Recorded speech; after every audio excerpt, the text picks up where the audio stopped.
loves, this is Ro. Welcome back to my channel. I am so excited. I just can't even. That's it. The end. Period. Dot. Exclamation point. The end. We're done. No, I'm just kidding. I can't even give this a proper intro because I'm so excited to do this video for you guys. I think for myself as much as for you. So I got a question from one of you last week about what it was like the first time that Adam and I kissed inside of a prison with things like rules. First of all, it's your first kiss with somebody, that being perfect and not awkward. And then you're worried about it being too long or short or people calling your name or this or that. And it's in like everybody's watching. It's awkward, right? So normally for these videos, when I film with Adam, I will send him the topic first. He is a preparer to the nth degree. We are so the opposite, where I fly by the seat of my pants.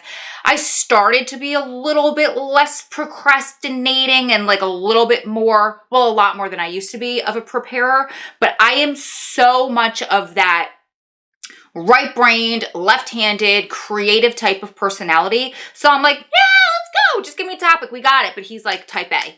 So anyway, I told him, I said, I really want this one to be a surprise. Are you okay with that? If not, I'll give you a different topic. And I gave him the topic and I gave him the decision. And he goes, yeah, we could do a surprise. And I will also have that other topic prepared just in case. So we're going to do that other topic another time. I think it's going to be his fantasy of his first day after release, which I love that I got on a live video the other night because it's going to allow him to start thinking through that. Anyway, so he just called. We just filmed the video. It was so fun to just kind of go down memory lane. You can kind of see how we interact and play with each other a little bit more in this video because it's not rehearsed on his end. It's not prepared. We didn't take up the whole 15 minutes. So it was cute. And then I had him confirm if we've ever been intimate on the phone, all that kind of juicy stuff. And then I asked him if it was awkward to talk about this stuff in front of like 4 other guys crammed into a little phone booth. So I'm so excited for this one. I want you guys to let me know in the comments below what you thought about this. If you have further questions for videos for Adam, if you want the juicy nitty gritty stuff, I will be happy to ask him. It was fun for me. Poor guy. Poor guy. If you're not subscribed, please do me a favor and hit that subscribe button. You'll never miss a future video.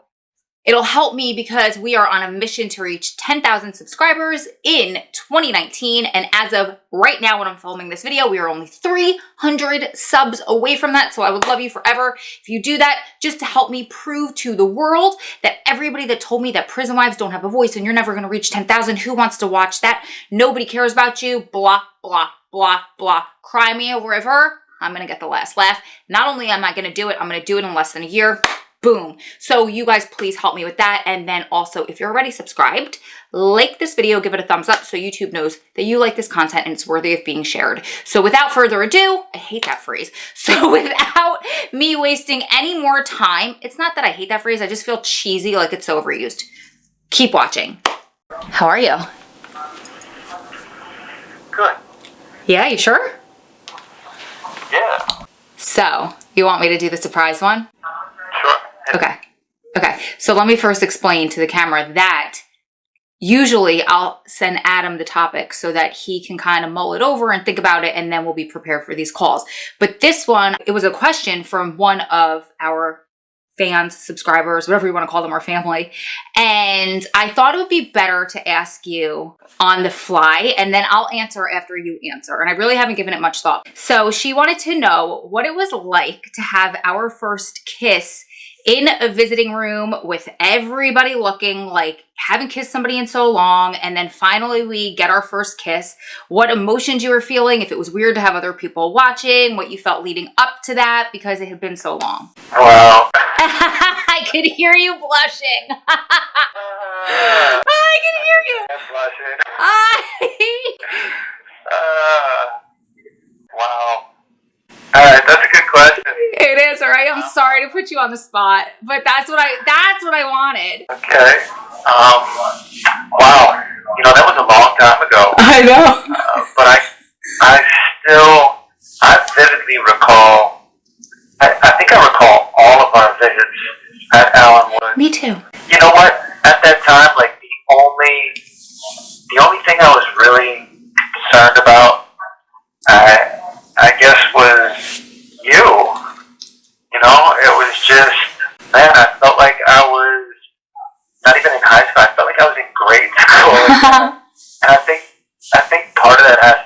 like the rules, the visiting room rules, and especially back then, there was no contact during the visit. It's at the beginning and at the end.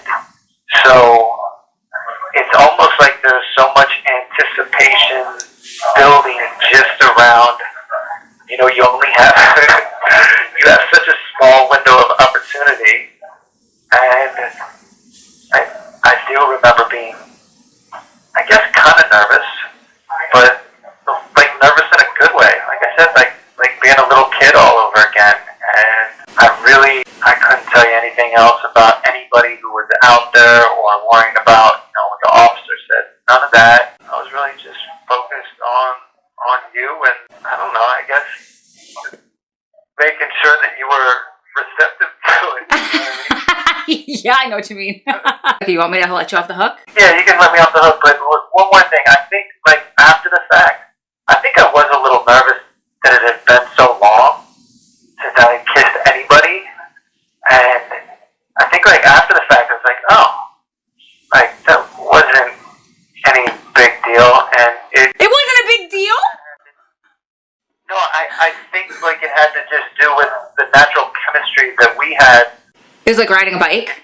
Yeah, and it was just easy, and it just felt right,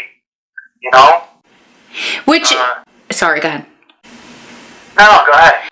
It makes me feel a little better. I what you thought. Yeah, I will, but I just want to respond to what you just said. It makes me feel better because, of course, this is maybe TMI, but whatever. I get very nervous thinking about being intimate in the future because it has been so long, and kind of like you're saying, right? So even further intimacy, I get really nervous about that. So you're making me feel better because I think it will just be natural and whatever. But of course, if you think about it too much and it's been so long and blah, blah, blah, blah, blah, I'm sure everybody watching this that has a loved one inside can relate to that. Okay, so I'll give you my perspective. I'm from Jersey. We're both from Jersey, right? So when you grow up in Jersey, you don't just say hi to people or usually shake hands. It's a kiss on the cheek. Always. It's crazy because you go out to the clubs and your cheek is like a human petri dish after all of the people that you've kissed on the cheek. Hello. Even when I go to work parties, not in the office, of course, but if it's like a work party out, you kiss your coworkers hello on the cheek. It's just kind of how we are here. So I remember when my very first visit, I kissed you on the cheek. And then every visit after, it was like a little closer to your mouth, a little closer to your mouth, the corner of your mouth. And then finally we hit lips. And then finally the real kiss. It was like the same thing you're saying. It was, I think I was on such cloud nine that I did a little girl giggle afterwards. And then back then you guys had to walk to the back and the visitors had to line up at the front and they had to let us out of the visiting room. They had to unlock the door. And it was this huge room in Allenwood, almost like an atrium. And you had to go down this long set of stairs. So I remember that's when I used to go with one of my friends and I'm standing there and I think I was just in the clouds, right? La La Land off into space. And I remember my girlfriend that I went with turned to me and she goes, "What the hell is wrong with you?" Because I think I was just staring into space and I was like, "Shh, nothing, I'll tell you. No, nothing. I'll tell you in the car. So she's like, "What?" And she was probably cursing, but she's like, "No, really, what the hell is wrong with you? You're being weird." I was like, "Shut up," trying to kick her. And then because there was this long hallway. You probably don't know this, but you had to go down this really steep set of stairs there. And then you went down this really, really, really long hallway. And then they took you, there was these bars that they had to wait for the control room to open up. I'm so tongue-tied, I'm saying words wrong, but then it was click, and then you could get through them. We got our stuff, and as we're walking outside of the facility, she's like, "WTF is wrong with you? You're being weird. What is going on?" And I was like, "We kissed," like a child. It was ridiculous. Ridiculous. I can't believe I've never told you that story. Oh, well, there's a lot that you need to fill me in on because, I don't get to see that side of it. Yeah, that's why I was trying to be a little bit detailed about leaving. But I don't recall, you know what we should talk about? We still have time, the time I stole a kiss, because I think that's your favorite story. I'd love to hear you tell it. But I don't recall thinking about being on the spot of them watching us or them yelling at us to stop or it's too long or we're going to get in trouble. Because I think back then I was just a la-la. I was in La La Land. I really didn't comprehend where I was and what was going on behind the door when you left. Because like you said, it was just getting to know each other, fun type of junior high type of, I guess, vibe. From a federal prison. You want to tell the stole a kiss story? Well, Yeah. I was just going to add to that. Yeah, things were definitely very, very different back then. And same thing, I didn't really pay too much attention to the officers, except the one time that I guess we had just gotten so comfortable there. And the visiting room, that was really an escape for me. It was not just being with you, but I mean, us being out there was totally separate from everything else that I was dealing with inside. And I mean, I loved every moment that I got to spend with you and being out there. And I guess one time, maybe I just got a little too comfortable. And when we stood up, because back then, for either one of us to use a restroom, you just got up and walked over. You could go right over, but I had to go to the back and wait by this door. And when we got up, and I guess we both got up on the same side of the table, and it was just so natural. I just leaned in and kissed you. You don't have to take the blame for this. It was 100% my fault. I love you for that, but you're not falling on the sword for this one. Well, listen, I'm saying, like, I think it was mutual. Like, I don't think either one of us thought anything of it in the moment until, you know, I guess the split second afterwards, you know, when the officer started yelling, like, hey. It was just like a pop kiss. No, he didn't yell at you. Remember you went into the bathroom and he asked you a question? You remember or no? No, when he came over, the first thing he said was, oh, your visit's over? Yeah. No. He was like, well, if you do that again, it will be. Yeah. And I was like, okay. And again, I felt like, you know, a fourth grader. I just, you know, broken some sacred rule. It was like a fourth grade kiss, anyway. There was like nothing. It was like a pet. Like, I mean, obviously there was something special, but what I mean is, it wasn't like we were making out in the middle of the visit room. Yeah, no, it was just one of those where, you know, when you're just comfortable with someone and you just lean over and you give them a kiss, and like you don't even think anything of it because it just happens so naturally. Yeah. Yeah. That is one of the things that I'm most looking forward to. That sort of spontaneity. Yeah. And, you know, to what you said earlier about overthinking the whole aspect of us being intimate, and I mean, that is something that crosses my mind. And honestly, I think it's pretty much the same way, just the level of comfort that we have. And that has to do with just us spending as much time as we have together and just being as open and, I guess, honest with each other. Like, I don't have any concerns about that. It's just always been very comfortable when we're together. Yeah. Yep. I love it. Okay. Confirm something for me. Have we ever had intimate dates on the phone? People don't believe me when I tell them. No. Exactly. Nope. Have I ever called you baby? Have what? Have I ever called you baby? I promise there's a background story. Nope.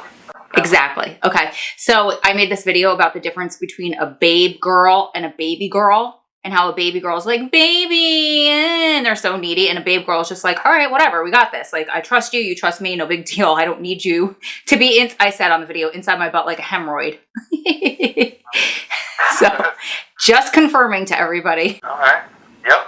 No, totally. Is it awkward? Is it awkward to be talking about this kind of stuff in front of other guys right now, so kind of close to you? I mean, I'm a little bit different. You know, I've lived my life pretty open, pretty transparently for a number of years, and, you know, part of that is because, well, first and foremost, because of my time. I'm a little bit higher profile because of that reason.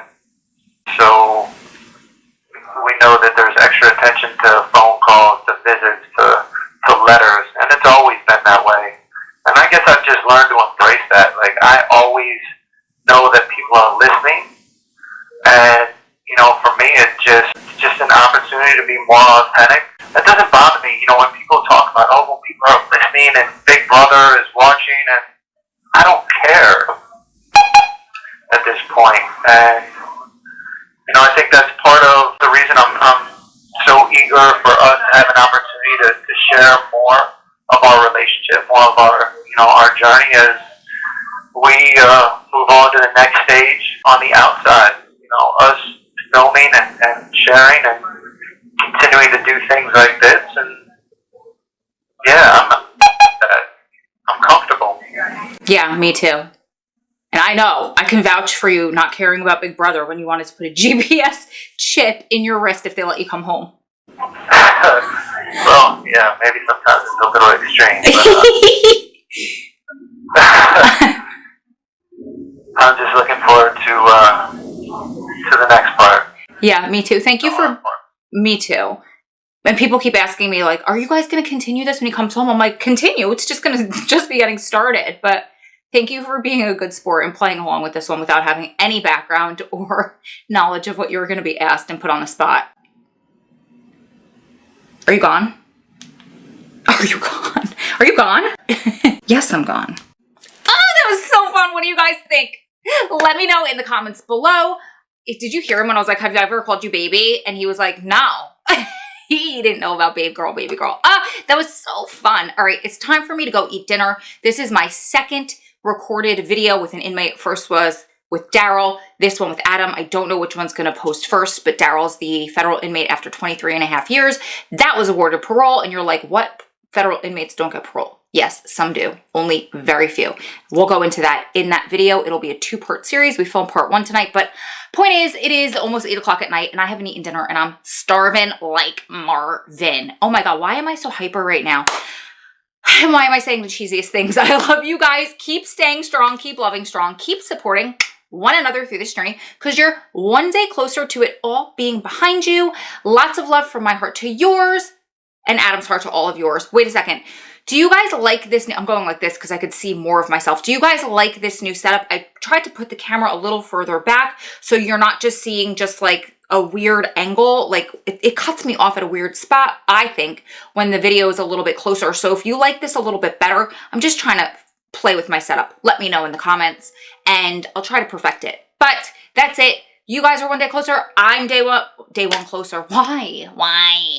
I'm one day closer. I might start doing all of my bloopers and mess ups and the ones that you guys don't see. There are so many. I start talking to myself. I get up in the middle. It's like insanity over here behind the scenes of this Hot Mess Express. Beautiful disaster, we'll say, as Adam always says. So if you want that, go to patreon.com/SPWF. We'll be uploading more over there.